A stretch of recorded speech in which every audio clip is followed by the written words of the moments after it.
Nah, ini masalah hukum wajib. Hukum wajib ini apa sejatinya wajib? Apa itu wajib? Saya tak agak cepet aja ya, jadi supaya nggak kepanjangan. Tapi takutnya nanti kurang bisa diikuti ya. Tapi nanti kalau kira-kira kurang masuk bisa dimundurin sendiri ya, dimundurin lagi aja. Oke, hukum wajib. Hukum wajib itu apa itu? Banyak yang melakukan kewajiban, tapi melakukannya itu guna menjalankan kewajiban aja ya, menggugurkan kewajiban ya. Ketika ditanya apa yang barusan dilakukan itu tadi, ya nggak tahu. Pokoknya wajib melakukan. Mengapa dilakukan? Nggak tahu. Untuk apa pula dilakukan? Nggak tahu juga. Padahal dalam melakoni itu harusnya diselami ya. Diselami supaya ketemu hakikatnya, kan gitu tujuan melakoni.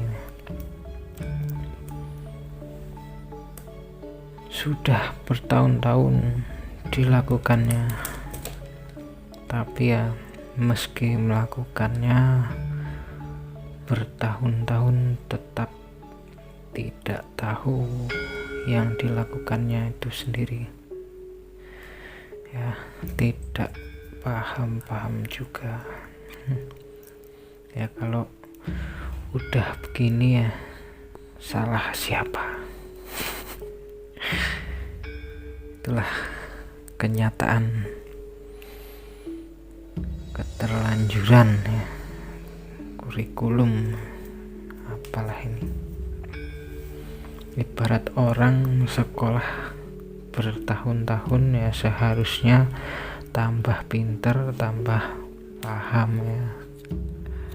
Seharusnya pinter itu bukan pinter menghafal, bukan pinter berdebat, bukan hafal nomor, bukan hafal halaman ya, halaman 5 pojok atas, halaman 10 pojok bawah, bukan begitu ya. Pintar maksudnya paham, memahami yang dilakukannya, yang dibaca, yang dikerjakannya. Bukan pintar menghafal tapi tambah ngerti, tambah paham, kan harusnya gitu.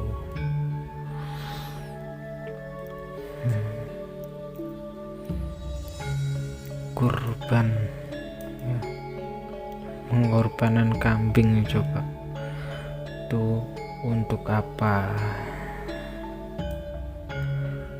Apakah pembantaian binatang serentak, atau untuk pesta, atau nyate barangkali supaya bisa nyate, atau untuk ajang jual beli bisnis, atau untuk apa?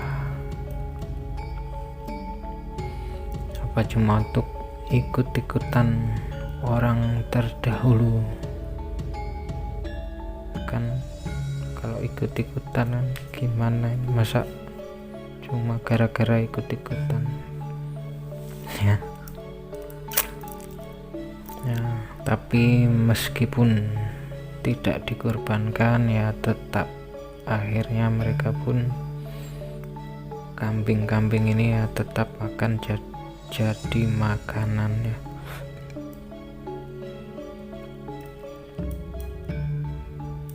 Nah, ini kurban itu apa ya, nanti lain waktu aja kita akan kupas jika ada kesempatannya. Ya, ini masalah kewajiban tadi itu apa itu, kewajiban wajib dilakukan. Itu harapannya mudah-mudahan bisa dimengerti dengan apa yang dilakukannya sendiri itu ya kan gitu ya, dilakoni sendiri supaya ngerti sendiri kan gitu. Ini ada kisah Nasruddin.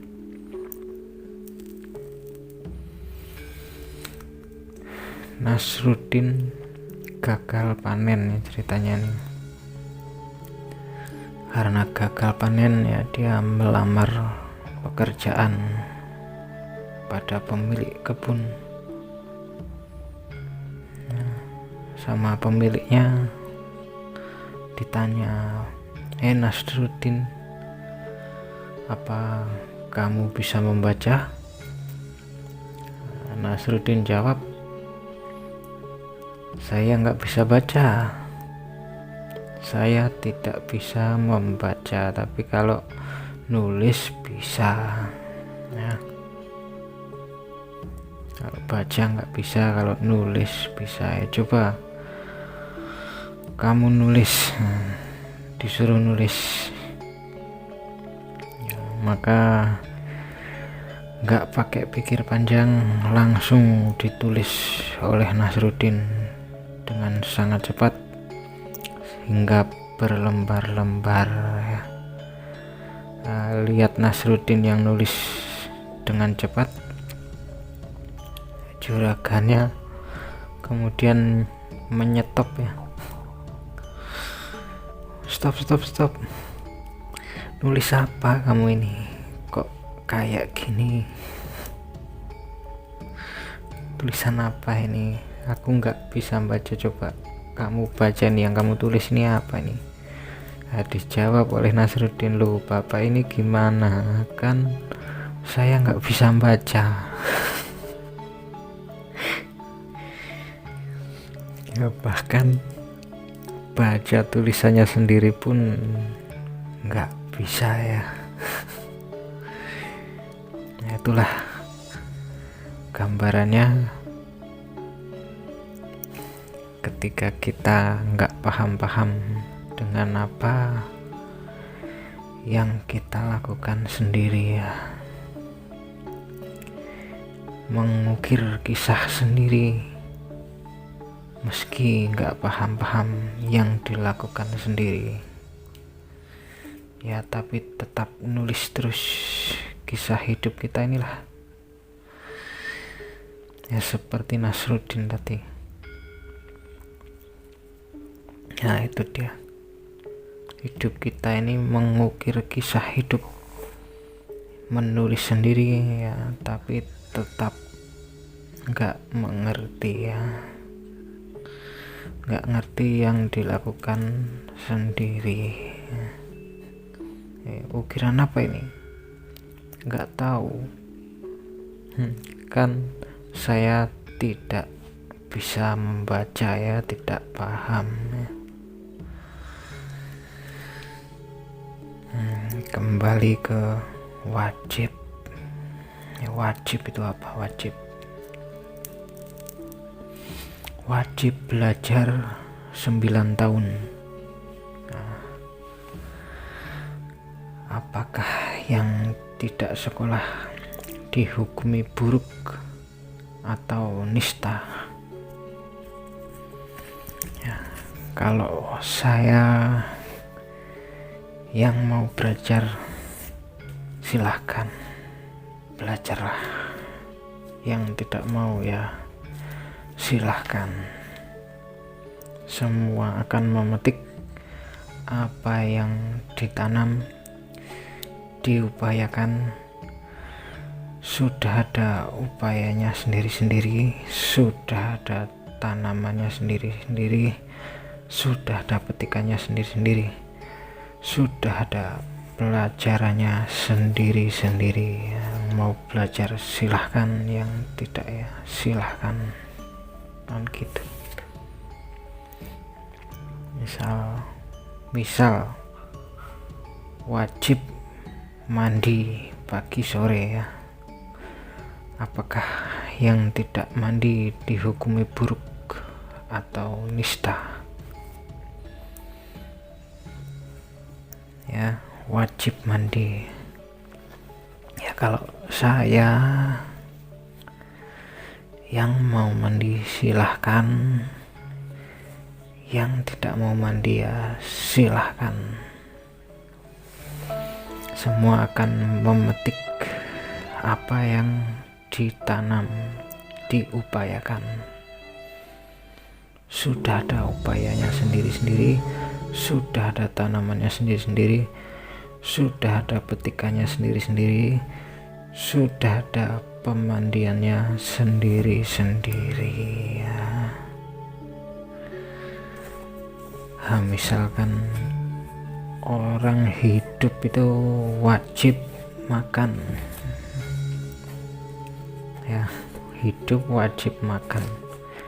Apakah yang tidak makan dihukumi buruk atau nista? Kalau saya ya, yang mau makan ya silahkan makan, yang tidak mau ya silahkan. Semua itu akan memetik apa yang ditanam, diupayakan.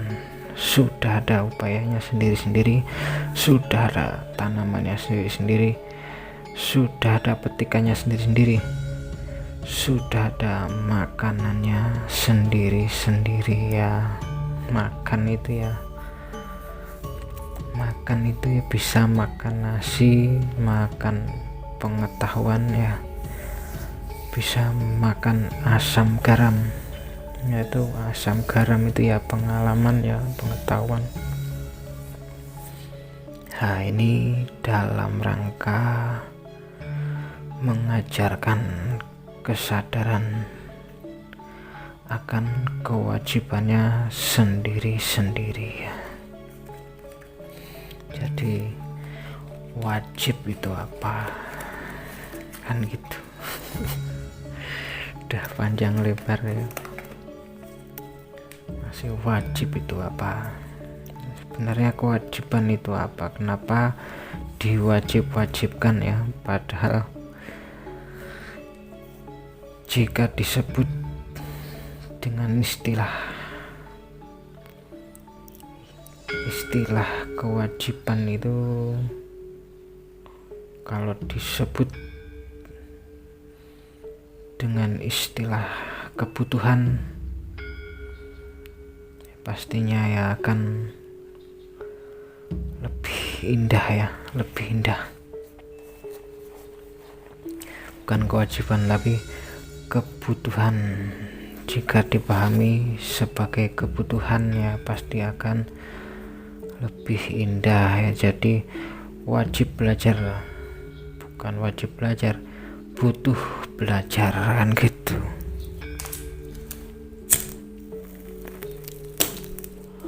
Wajib mandi ya, mandi wajib ya. Mandi kok diwajib-wajibkan, ini gimana ya?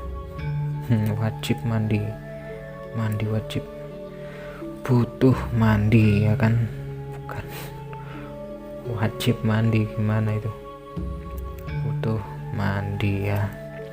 Wajib makan, wajib minum, wajib tidur ya. Orang hidup wajib makan, wajib minum, wajib tidur ya kan, itu butuh makan, butuh minum ya kan, butuh tidur, kan gitu ya. Kalau wajib itu pasti dilakukannya bisa dengan terpaksa atau dengan rela apa tidak rela, ya bisa iya bisa enggak. Bisa juga meskipun dilakukan ya dengan pamrih ya, meski dilakukan tapi dengan pamrih ya, alias tidak ikhlas. Hanya Siti Jenar itu mengungkapkan dalam sindiran ya, semua itu wis palson kabeh ya, semua itu sudah palsu semua ya, menjalankan kewajiban ya tapi tanpa tahu maksudnya, nggak tahu tujuannya, nggak paham. Nah itu pun berani berharap-harap ganjaran ya, sudah nggak paham, nggak tahu ya, masih berharap-harap ganjaran ya, itu pun ganjarannya ya nanti entah kapan.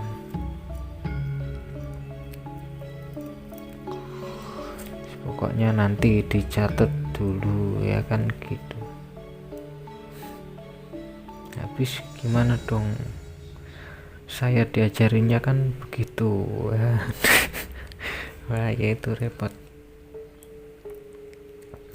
Jadi seorang yang telah mengerti kebutuhannya itu telah melampaui hukum-hukum, kewajiban-kewajiban ya, hukum-hukum dan kewajiban itu sudah dilampaui ya, karena sudah mengerti kebutuhannya sendiri sebagai manusia normal, tahu harus berbuat apa ya untuk diri sendiri, untuk lingkungan, untuk kemasyarakatan ya. Janganlah berbuat baik karena takut hukum ya, tapi memang sudah sepantasnya sebagai manusia normal melakukan keputusan-keputusan, perbuatan-perbuatan yang baik dengan kebijaksanaan kan gitu. Itu disebut sang normal jati, normal sejati ya, manusia normal kan begitu, nggak harus ditakut-takuti hukum ya. Kalau jiwa seorang budak kan ya harus diancam-ancam baru nurut, itu ya budak ya. Kalau nggak begini nanti bakalan begini ya, itu karena melakukannya bukan dengan kesadaran ya. Apakah jika hukum larangan merampok itu tidak ada, apakah kita akan merampok? Kan tidak. Kita kan manusia normal yang punya hati nurani ya kan. Masa mau menyakiti sesama itu gimana? Nah itulah, apakah jika hukum larangan memperkosa itu tidak ada, apakah kita akan memperkosa orang? Kan tidak ya, kita kan manusia ya, manusia normal yang punya hati nurani kan begitu. Masa mau menyakiti sesama ya, yaitu dialah. Tapi ya itulah kenyataannya, tidak semua orang bisa menjaga diri dalam kebaikan ya, makanya hukum diadakan untuk menjaga keberlangsungan peradaban ya, makanya ada hukum-hukum itu untuk keberlangsungan peradaban. Ya itu dia, semakin banyak hukum maka akan terlihat kualitas manusianya memang perlu banyak dijaga apa tidak. Itu kan kelihatan dari hukumnya ya, makin banyak hukumnya ya manusianya berarti makin rawan ya. Makanya harus dijaga pakai hukum. Nah, ini hukumnya wajib ya, yang ini hukumnya boleh, yang ini hukumnya dianjurkan, yang itu hukumnya ragu-ragu, bisa boleh bisa tidak ya, tergantung dan sebagainya ya. Rumit ya guys, rumit.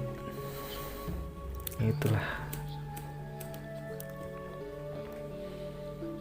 ya, bisa-bisa umur kita ini habis buat mempelajari hukum ya. Kalau hukum makin banyak ya lama-lama umur makin habis buat belajar hukum, nggak sempat-sempat praktek, nggak sempat-sempat menyelami kenyataan ya, sibuk ngapalin hukum.